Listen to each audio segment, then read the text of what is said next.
Surprise, surprise, the hottest toy on the market at the time resulted in a daily syndicated animated series, one of the easiest programming decisions ever made, a narrative blank slate with the potential to define those characters for generations to come, instead delivering live-action pratfalls and celebrity guest appearances. Hi, I'm Dan Larson, and this is the history of the Super Mario Bros. Super Show.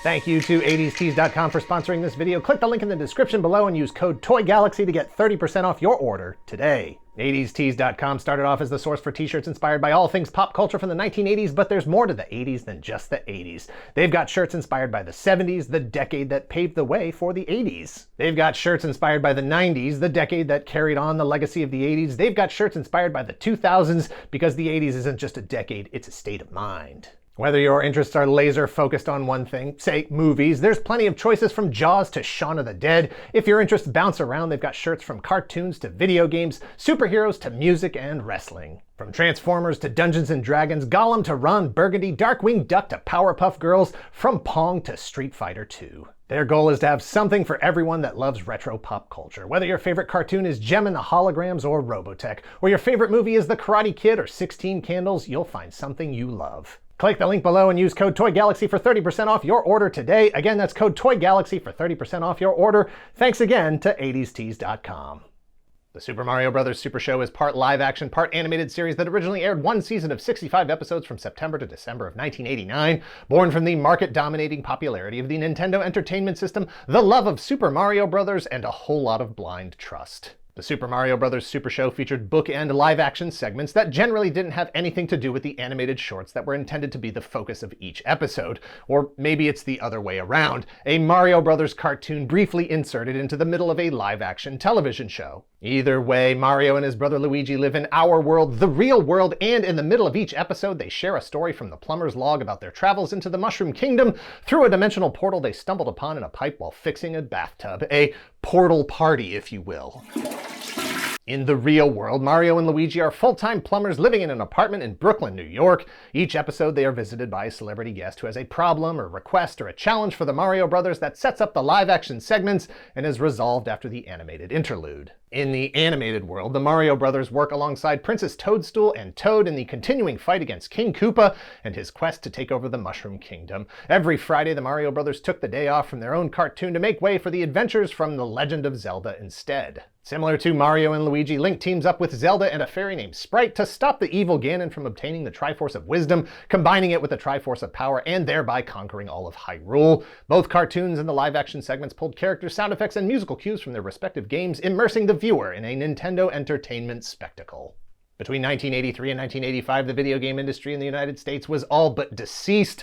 The entire market collapsed on itself thanks to too many games, too many bad games, and too many games that were copies of the games that were bad. I warned you! I tell you! That all changed in 1986 with the launch of the Nintendo Entertainment System, the console that single-handedly changed the perception of video games in the US, reignited the market, and made a lot of money. All while introducing the world to new brand characters like Mario and Luigi, Link, Zelda, Samus Aran, Simon Belmont, and that bulletproof dog from Duck Hunt. Nintendo of America was fully plugged into the fan community with an official Nintendo Fun Club that kicked off in 1987 and then in 1988 began publishing Nintendo Power magazine. Mario and other Nintendo characters were prominently featured on all manner of licensed merchandise. There was seemingly no limit to how far and into which media Nintendo could expand if they wanted to. As with any popular commercial trend with kids in America, an animated series was a foregone conclusion, a potential hit for whoever assumed the responsibility. The kids were ready to watch whatever got made whenever it aired. In 1988, DiC Animation began working with Nintendo to try to figure out how to bring the Nintendo experience to cartoons. DiC previously adapted everything from music videos to toys, with shows like Kid Video, Rainbow Bright, Care Bears, Jason the Wheeled Warriors, and Mask. They adapted movies like The Real Ghostbusters, TV shows like Alf, sports entertainment with Hulk Hogan's Rockin' Wrestling, and even video games with Pole Position. In an interview with The Ringer in 2020, DiC Animation Chief Executive Andy Hayward said, quote, "Nintendo had two plumbers, a princess, a very infectious song, and that was about it. And they wanted to see if we could come up with an animated TV series for them." DiC head of creative affairs Robbie London was happy with what he saw as creative freedom. In an interview in 2015, he explained that usually an adaptation of a TV series or movie can be restrictive to new stories, but video games were, in his words, so undeveloped in terms of character storyline and depth of lore that it left a lot of room for them to come up with their own creative material. DiC's contract with Nintendo included royalty payments beyond the normal licensing for the property. That motivated DiC to capitalize on as much of the Nintendo library as possible while keeping costs as low as possible. Their first attempt was initially titled the Super Mario Bros. Power Hour. DiC proposed a rotating block of animated shorts featuring segments from Super Mario Bros., The Legend of Zelda, and other popular games like Metroid, Castlevania, Double Dragon, and California Games, similar to Ruby Spears' 1983 series Saturday Supercade, which featured Atari games like Frogger, Donkey Kong, Q*bert, and Pitfall. But further development resulted in a daily syndicated series focused on Mario and Luigi, supplemented with The Legend of Zelda, and breaking the rest of the library off into its own weekly series called Captain N the Game Master, which we will come back to in a moment. To bring Mario to life, DiC took a less conventional approach, but one that had been successful in the past: animation and live action. As DiC head Andy Hayward put it, the Mario Brothers is such a unique property, we had to do it in a different way. We wanted to do a cartoon, but also do a show that extended beyond the cartoon. Mario's existing mythology, a plumber who finds himself in a wonderland through the looking glass via pipe-based warp zones, made for a logical bridge between the real world and the animated world, blurring the line between the two realms. DiC had previously utilized live-action framing for their cartoons during Alf, the animated series in 1987. Other shows at the time made the same creative choice. Ruby Spears with Mr. T from 1983 to 85 and Chuck Norris in 1986. It was an easy way to make the characters more relatable as real people, to capitalize on their existing celebrity, and cheaper than animating a full 22-minute episode. Nintendo. It's for breakfast now. Nintendo. It's a cereal. Wow. Nintendo. Super Mario Chunks. Nintendo. In a fruit flavored crunch. Nintendo. Here's Zelda too. Nintendo. It's very good news. Nintendo. You just can't lose. Nintendo cereal system is a super part of this nutritious breakfast. Nintendo. 2 cereals in 1. Wow. The role of Mario in both the live-action and animated segments went to Captain Lou Albano, one of the characters in DiC's 1985 series Hulk Hogan's Rockin' Wrestling, another show that benefited from the use of live-action and animated versions of the characters in the series. Danny Wells was cast as his brother Luigi. Wells had extensive television experience with shows like Columbo, Chips, Fantasy Island, 8 is Enough, Happy Days, The Greatest American Hero, A-Team, The Jeffersons, and voice acting experience on Heathcliff and The Real Ghostbusters. That's Heathcliff and The Real Ghostbusters, 2 different shows. Can you imagine?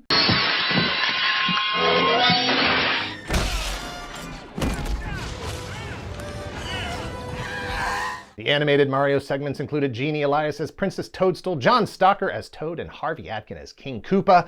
The live-action segments had a different guest each episode: Sergeant Slaughter, Elvira, Cyndi Lauper, Ernie Hudson, Danica McKellar, Rowdy Roddy Piper, Magic Johnson, Patrick Dempsey, and every kid's favorite, Norman Fell. DiC shamelessly tapped Maurice LaMarche, voice of DiC's own very popular cartoon character Inspector Gadget, to play Inspector Gadget as a recurring live-action character in the world of Mario and Luigi. While the animated segments of the Super Mario Bros. Super Show were scripted, Albano has said that the live-action parts were mostly improvised. Albano, how we're going with that? I don't know. That live-action improvisation likely contributed to the realism of the show, giving it a manic, raw sensibility, harking back to Let It Go. Improvisation? It's fine. That live-action improvisation likely contributed to the realism of the show, giving it a manic, raw sensibility, harkening back to hosted kid shows of the past like Captain Kangaroo or Bozo the Clown. But it also left characterization of 2 Nintendo icons up to the choices made by Albano and Wells in the moment. I don't know how to say his name. Albano! I should have written it out phonetically. I should have put in Captain Lou every single time is what I should have done. Captain Lou. The Legend of Zelda segments were given the same creative freedom to develop the characters and world of Hyrule however they deemed appropriate for the audience.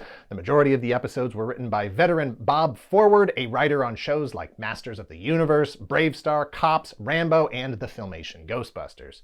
That's Rambo and the Filmation Ghostbusters, 2 different shows. Can you imagine?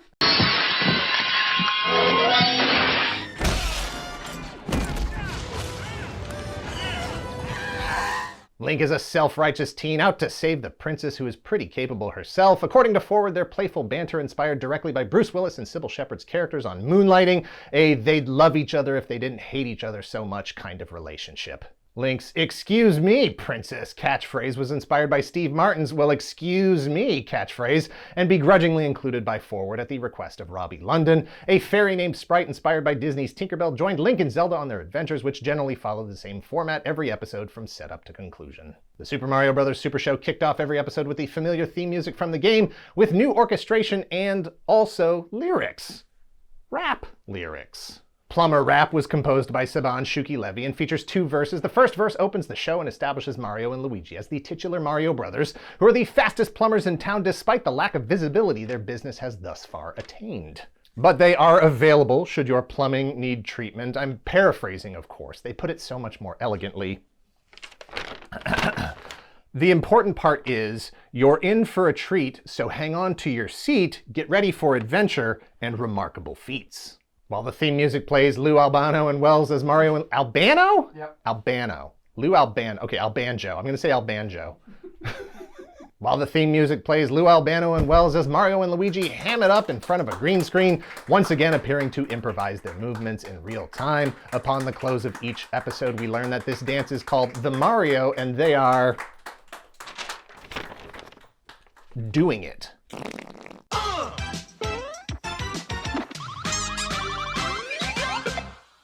The second verse acts as the opening theme of the animated Mario segments. It explains how these 2 ordinary Italians living in Brooklyn, New York, suddenly found themselves transported to the Mushroom Kingdom and in a fight for their lives and the survival of all the citizens of the realm. I'm paraphrasing, of course. They said it so much more elegantly.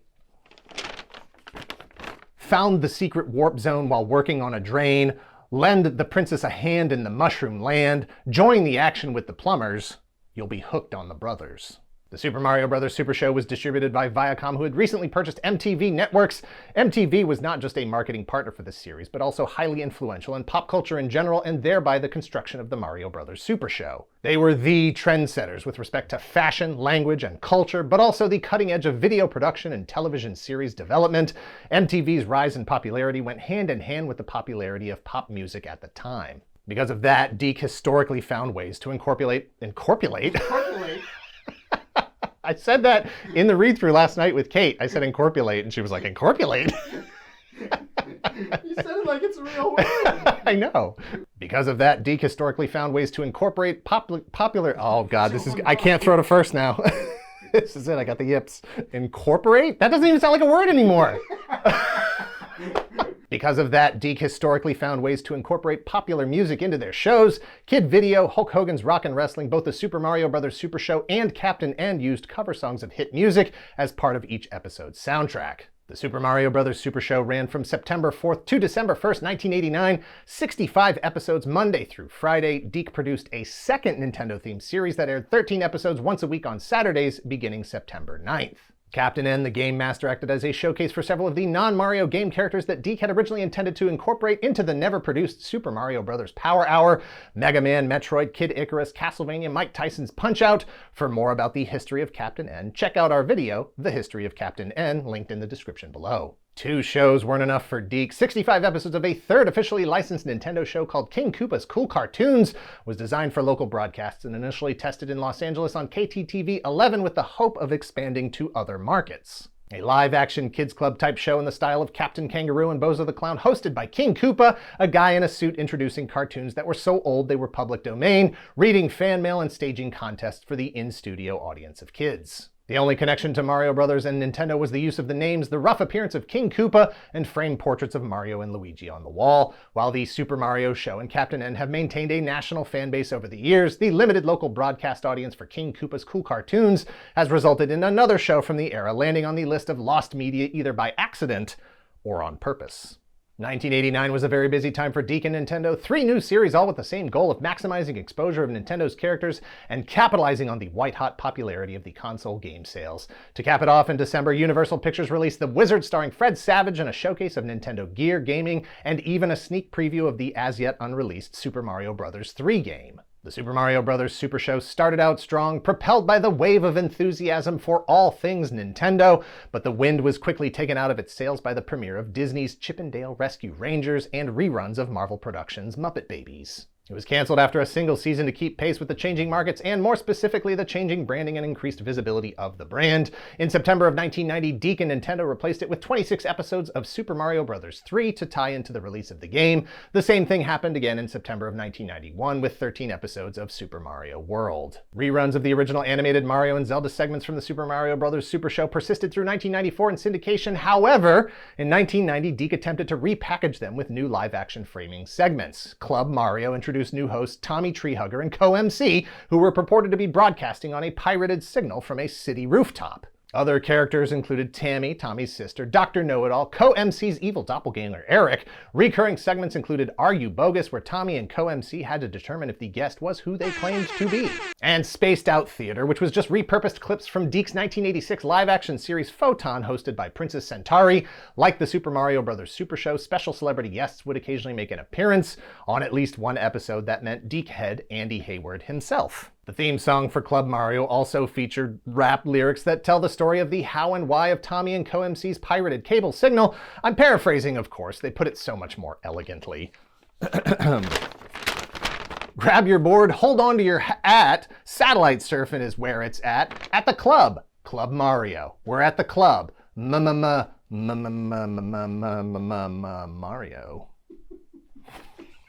Kids did not like Club Mario. It was canceled after one season. The Mario and Luigi live-action segments were reattached to the animated segments, and the original tapes for Club Mario landed on the list of lost media either by accident or on purpose. The Super Mario Bros. Super Show was released on VHS from 1989 through 1993. In 2006, Shout Factory released the entire series on 2 4-disc sets. As of 2020, you can purchase it or watch it for free on various streaming services. Please note that the episodes are not the episodes as they originally aired. Beginning with the DVD releases in 2006, all of the pop music included in the episodes had to be replaced with new compositions because the rights had long expired, an issue that plagues all of the DiC series that were built around capitalizing on contemporary pop music. Today, the Super Mario Bros. Super Show has a split legacy. On one hand, Nintendo's dissatisfaction with the Legend of Zelda segments may have been responsible for the lack of any television or movie adaptation of the series since, as it convinced Nintendo that those characters, and Link's voice in particular, belongs to the people who play the games. On the other hand, what was once thought to be the ugly early years of the franchise on television was proudly embraced in 2023 as part of the promotion for the Super Mario Bros. Movie. The lyrics and tune from the Mario Rap were part of an in-world advertisement for Mario Brothers Plumbing, demonstrating that the producers behind the film and Nintendo by association were proudly, loudly embracing the character's history and evolution in the US. The movie has cemented Mario as a character and franchise that has been dominant around the world for decades, now finally taking on and conquering movie theaters, completing a journey that began over 30 years ago with a clogged pipe in a Brooklyn bathtub. How are we doing on time? Yeah, we're fine. Right up against it? Yeah, we're fine. I got plenty of tape. Thanks for watching. Please hit like, hit subscribe if you're not already a subscriber.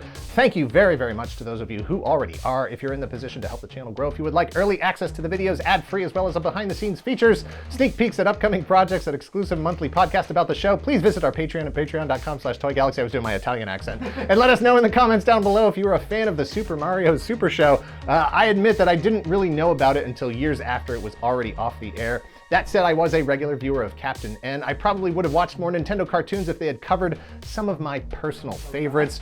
Would love to have seen a show kick off with a Contra rap, then move into live-action show hosted by Italian brothers Scorpion and Sub-Zero working as plumbers in New York, setting up a series of Ninja Gaiden cartoons, but I will admit that the thing they made probably worked for a larger audience. Not everything's about me.